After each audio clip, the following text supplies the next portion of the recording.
प्रयागराज से सीधा इस वक्त ऋतु हमारी सहयोगी इस वक्त जुड़ रही हैं। ऋतु, बड़े एक्शन लगातार देखने को मिल रहे हैं, किस तरीके के निर्देश दिए गए हैं जिससे जो सिचुएशंस कल बनी उसकी किसी भी तरीके की गुंजाइश अब ना रहे?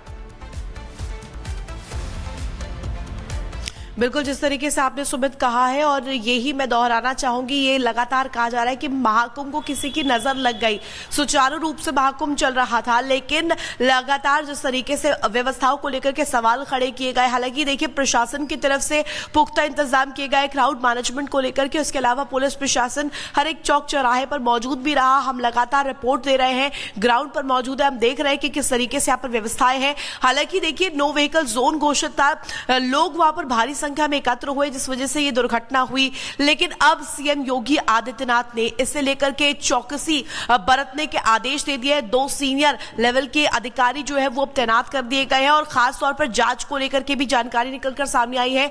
यहां पर जांच को लेकर के भी टीम गठित की गई है और लगातार इस पूरे मसले को लेकर के आखिर चूक कहां हुई है इसको लेकर के जांच जारी है। तो जांच भी हो रही है और अब पुख्ता इंतजाम जो श्रद्धालु यहां पहुंच रहे हैं, जो भक्त यहां पर पहुंच रहे हैं, उनके लिए भी मुहैया हो सके, ये भी लगातार जानकारी मिल रही है। आपको बता दें जो श्रद्धालु यहाँ पर आप पहुंचेंगे, क्योंकि अब आगे स्नान, अमृत स्नान जो होना है 3 तारीख को, इसके अलावा 5 तारीख को यह माना जा रहा है प्रधानमंत्री नरेंद्र मोदी भी पहुंचेंगे। तो वीआईपी मूवमेंट को भी लेकर के अब लगातार जो सतर्कता है वो बढ़ती जा रही है। जो दुर्घटना कल हुई, जो स्थिति कल उत्पन्न हुई, वो आगे ना हो, क्राउड को ठीक ढंग से मैनेज किया जाए, इसको लेकर के भी व्यवस्थाएं पुख्ता तौर पर की जाए। सीएम योगी आदित्यनाथ ने अपने अधिकारियों से तलब भी किया है और जो 2 सीनियर रैंक के अफसर है वो भी तैनात किए हैं मेरा क्षेत्र में। इसके अलावा आपको बता दें वैभव कृष्ण जिनसे हमने बातचीत भी की थी, जब हम कल हॉस्पिटल पहुंचे थे, पीड़ितों का दर्द जाना था, उन्होंने कहा था कि एक ही लेन में आवागमन की वजह से ये समस्या हुई, तो और इस पर भी ध्यान देते हुए अब 2 मार्ग बना दिए गए हैं। 2 मार्ग यानी कि आने और जाने का अलग मार्ग होगा और वहां पर घाट के आसपास बिल्कुल, और अब जो ऐसी तमाम चीजें हैं उनका खास ख्याल रखा जा रहा है। ऋतु, बहुत शुक्रिया आपका तमाम जानकारी के लिए। लेकिन आखिरकार अनुभवी अफसर जो महाकुंभ पर नजर रखने वाले हैं और मुख्यमंत्री योगी आदित्यनाथ जो भावुक हुए, उसमें पूरी चूक किसकी थी, गलती किसकी थी? प्रयागराज महाकुंभ में भगदड़ का ये पूरा मामला और सरकार की तरफ से बताया गया कि 30 लोगों ने अपनी जान गंवा दी। मुख्यमंत्री योगी आदित्यनाथ ये बताते हुए भावुक भी हो गए थे। मृतकों के परिवारों को 25-25 लाख रुपए की आर्थिक सहायता का ऐलान भी कर दिया गया है। भगदड़ की जांच के लिए अब कमेटी का गठन कर दिया गया है। 29 जनवरी को महाकुंभ में भगदड़ मची थी। मौनी अमावस्या के दिन लगभग 10 करोड़ लोग पहुंच गए थे। भगदड़ में 30 लोगों की मौत हो गई, 60 लोग घायल बताए जा रहे हैं। कुल 90 लोगों को हॉस्पिटल लेकर के गए थे। तो ये तमाम जो जानकारी है वो निकल करके सामने आई थी। मुख्यमंत्री योगी आदित्यनाथ हालांकि इसे बताते हुए भावुक भी हो गए थे। बात आस्था के महाकुंभ की, जो 12 साल बाद लगता है, और बुधवार को जब भगदड़ मची तो 30 श्रद्धालु की इसमें जान चली गई। यहाँ हालात हालांकि अब सामान्य हो गए हैं, लेकिन इन मौतों पर सूबे के सीएम को झकझोरने वाली जो तस्वीर है वो देखने को मिली। मुख्यमंत्री योगी आदित्यनाथ जानकारी देते हुए खुद भावुक हो गए। रिपोर्ट देखिए।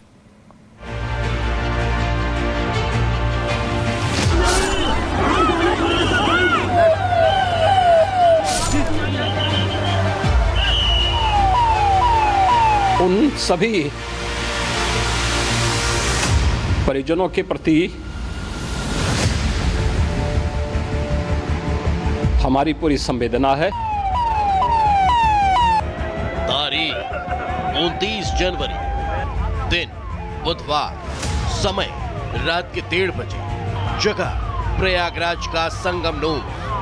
घटना भगदड़ में 30 की मौत और 60 से ज्यादा घायल। रात के करीब 1:30 बजे का वक्त था। लोग मौनी अमावस्या के स्नान का इंतजार कर रहे थे, लेकिन तभी संगम तट पर भगदड़ मची। लोगों की चीख पुकार के बीच एम्बुलेंस की कतार लग गई। किसी को कुछ समझ नहीं आया, हादसे की वजह का पता भी नहीं चला।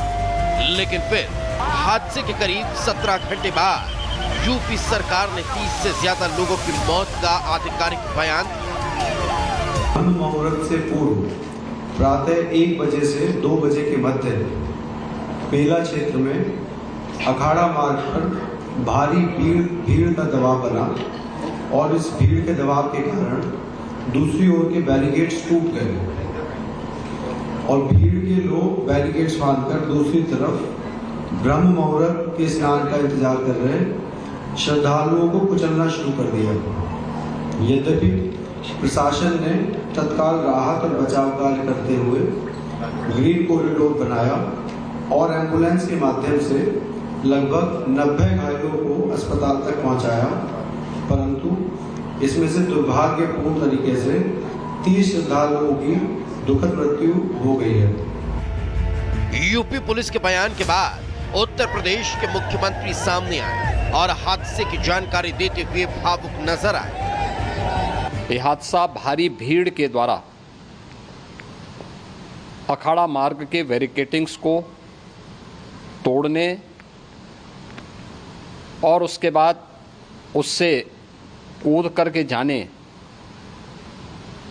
के कारण वहां पर हुआ है, जिसमें 30 के आसपास लोगों की दुखद मृत्यु हुई है। घटना दुखद है,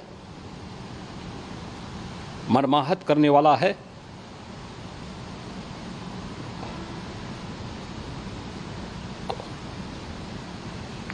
उन सभी परिजनों के प्रति हमारी पूरी संवेदना है। अब सवाल है कि प्रशासन के चुस्त दुरुस्त इंतजाम के बाद भी यह हादसा हुआ कैसे। तो इसकी जांच के लिए योगी सरकार ने 3 सदस्यीय जुडिशियल कमीशन का गठन कर दिया। ये न्यायिक जांच समिति हादसे के कारणों की जांच करेगी। नेतृत्व न्यायमूर्ति हर्ष कुमार, सदस्य रिटायर्ड IAS DK सिंह, सदस्य पूर्व DG VK गुप्ता।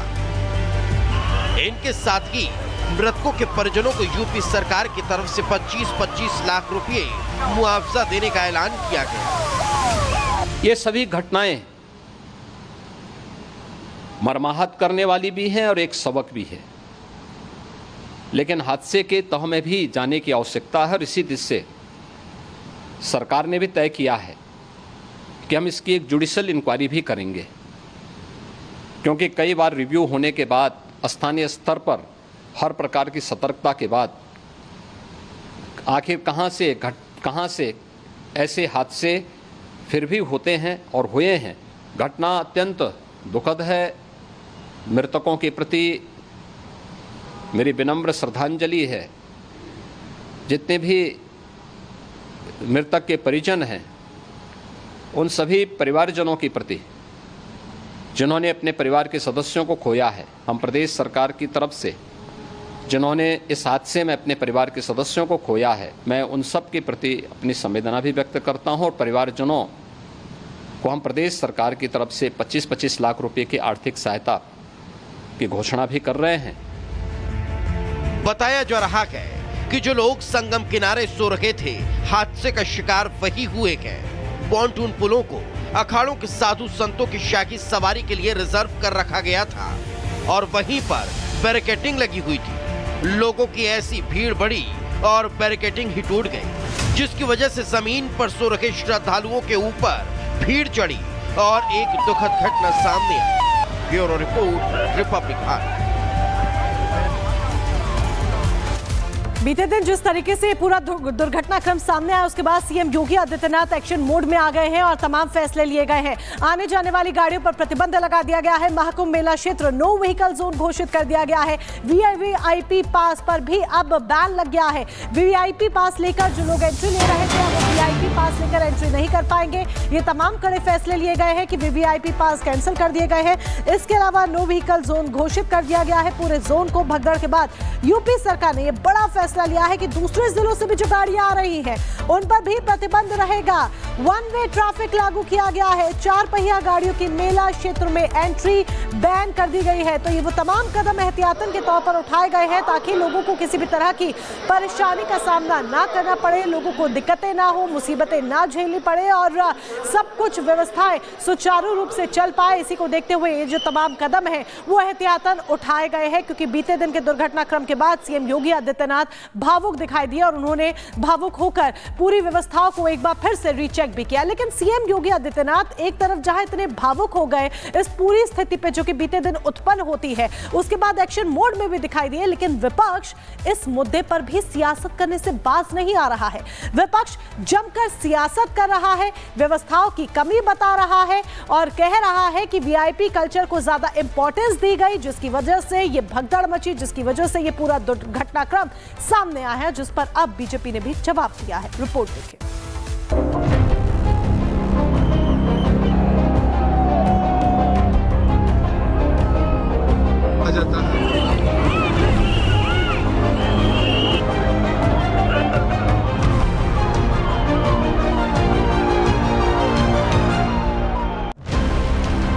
महाकुंभ में मौनी अमावस्या के मौके पर अमृत स्नान के लिए जबरदस्त भीड़ जुटी। महाकुंभ में अमृत स्नान के लिए सभी 13 अखाड़ों ने देर से सही लेकिन संगम में पवित्र डुबकी लगाई। करोड़ों श्रद्धालुओं ने आस्था की डुबकी लगाई, लेकिन इसी मौनी अमावस्या स्नान से पहले आधी रात में भगदड़ मच गई।